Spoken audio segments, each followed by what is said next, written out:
بسم اللہ الرحمن الرحیم۔ مفتی ظفر علی صاحب بہت بڑے عالم، لیکن کسی عالم چھوڑ کسی عام آدمی کو بھی زیبا نہیں دیتا جس قسم کی گفتگو وہ فرماتے ہیں، اور گالیوں تک چلے جاتے۔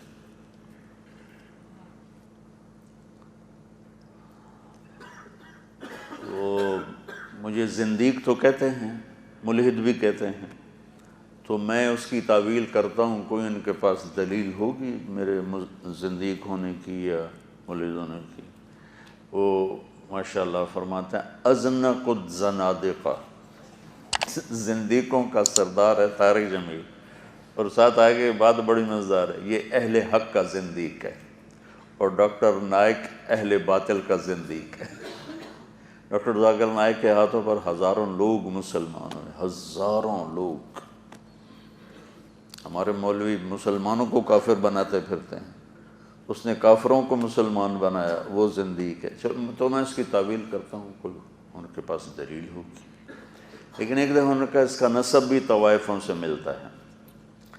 میں کہا یہ میرا کو اس نے اپنی بیٹی بنایا ہوا ہے، وہ طوائف ہے، اس کا نسب بھی اس کے ساتھ ملتا ہے۔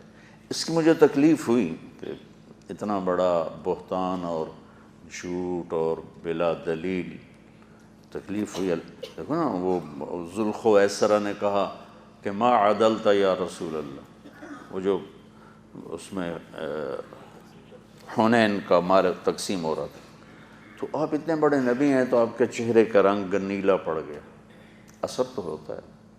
لیکن آپ نے کیا کہا؟ من یعدل ان لم یعدل، سبحان اللہ۔ تو واللہ یہ سن کر بھی میں ہماری تو پوری کتاب لکھی پڑی ہے۔ تو راجپوتوں میں ایک شاخ ہے چوہان، جو سب سے بڑی شاخ ہے، پرتھوی راج چوہان، ہم اس کی اولاد ہیں، کتاب لکھی پڑی ہے۔ یہ اس وقت انڈیا کا سب سے بڑا راجا تھا۔ تو جو یہاں راجپوت ہیں وہ ہیں باہر سے آئے ہوئے، اور اس میں چوہان سب سے بڑی شاخ ہے، چوہان سب سے بڑی شاخ، پھر آگے اس کی بے شمار شاخیں ہیں۔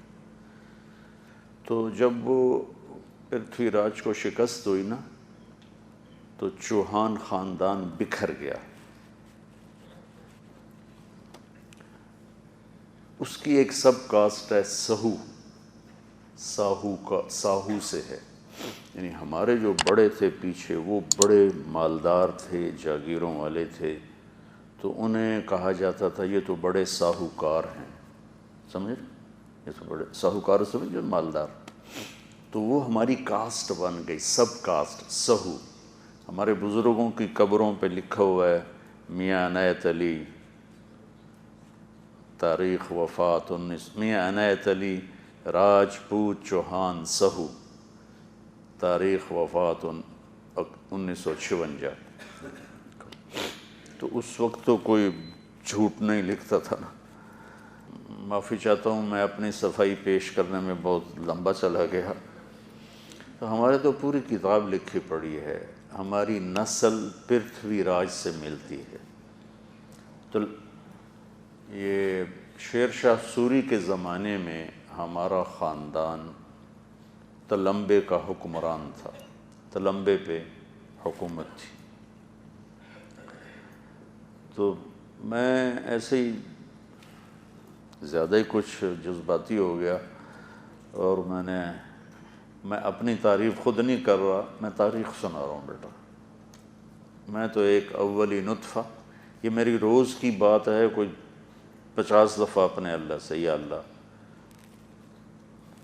اولی نطفہ و آخری، جو میں پوری وہ مجھے کہی اللہم انی انا اولی نطفۃ نجسہ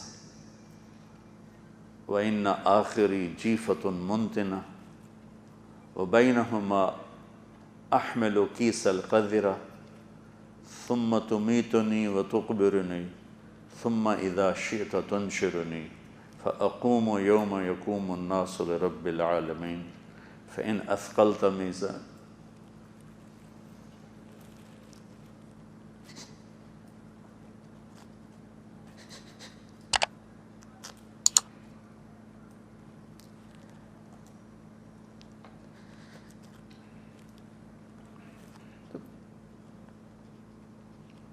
تو پھر میں کہتا ہوں فإن أثقلت میزانی فأنا کریم،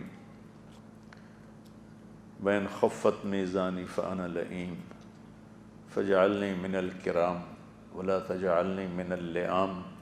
یہ دعا میری چلتے پھرتے ایسے چلتی رہتی ہے، ٹیپ کی طرح کہ تاکہ یہ جو پروٹوکول ہے میرے باہر یہ مجھے دھوکہ نہ دے، اس سے میں مغرور نہ ہو جاؤں۔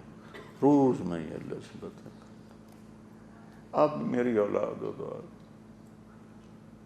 میں نے تو گمنامی میں سفر شروع کیا تھا، اندھیروں میں سفر شروع کیا، اینٹ کا میرا سرانہ ہوتا تھا۔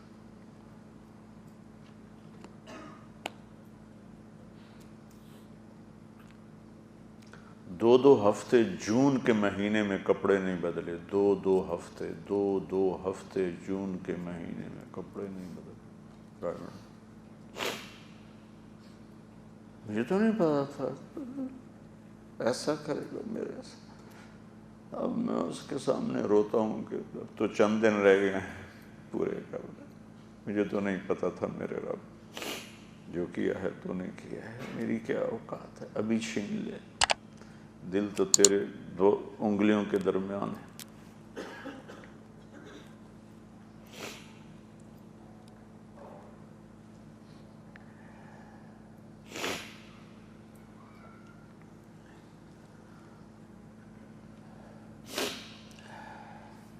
اس علاقے میں جتنے ذمہ دار ہیں ان سب کو زمینیں ہمارے بڑوں نے دی تھی، چونکہ وہ تلمبا کے حکمران تھے شیر شاہ سوری کے دور میں۔ تو بس زرولی صاحب کی گفتگو پر یہ سارا کچھ میں نے آپ کو سنایا ہے